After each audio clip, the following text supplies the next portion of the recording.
Europe থেকে আমদানি করা ইস্পাত ও অ্যালুমিনিয়ামের উপর যুক্তরাষ্ট্র 25% শুল্ক আরোপের পর বিশ্বব্যাপী বাণিজ্য যুদ্ধ তীব্রতর হচ্ছে। ইউরোপীয় ইউনিয়ন জানিয়েছে তারাও $28 বিলিয়ন মূল্যের মার্কিন পণ্যের উপর পাল্টা ব্যবস্থা নেবে। অন্যদিকে $20 বিলিয়ন বেশি মূল্যের মার্কিন পণ্যের উপর শুল্ক আরোপের মাধ্যমে প্রতিশোধ নেয়ার ঘোষণা দিয়েছে কানাডাও। দ্বিতীয়বার ক্ষমতায় এসে মেক্সিকো ও কানাডার পণ্যে 25% আর চীনা পণ্যে 20% শুল্ক আরোপ করেন মার্কিন প্রেসিডেন্ট ডোনাল্ড ট্রাম্প। এর মধ্যে দুই প্রতিবেশীকে আগামী 2 এপ্রিল পর্যন্ত ছাড়ও দিয়েছেন তিনি। এরপর গত মঙ্গলবার ট্রাম্প ইউরোপ থেকে ইস্পাত ও অ্যালুমিনিয়াম আমদানিতে 25% শুল্ক আরোপ করেন। এই সিদ্ধান্তকে ভালোভাবে নেয়নি ইউরোপ। যুক্তরাজ্য বলছে অবন্ধুসুলভ আচরণ। তাই ইউরোপীয় ইউনিয়ন $28.3 বিলিয়ন মূল্যের মার্কিন পণ্যের উপর পাল্টা শুল্ক আরোপের ঘোষণা দিয়েছে।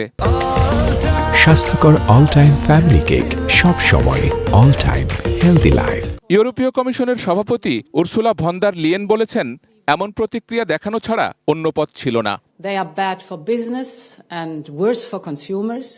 যুক্তরাষ্ট্রের পদক্ষেপের নিন্দা করেছেন জার্মান চ্যান্সেলর ওলাফ শোলজ এবং ইউরোপীয় কাউন্সিলের প্রধান Antonio Costa.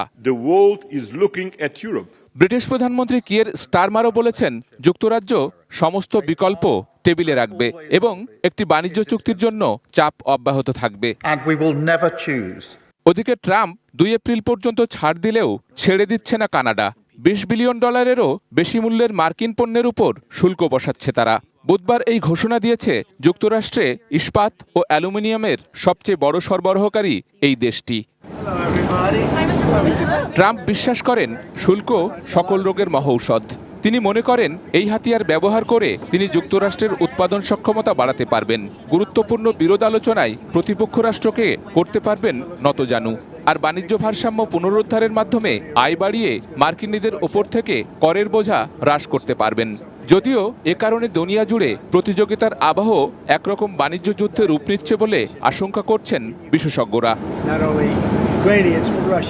Sheikh Abdus Salam, desk report, ATN news.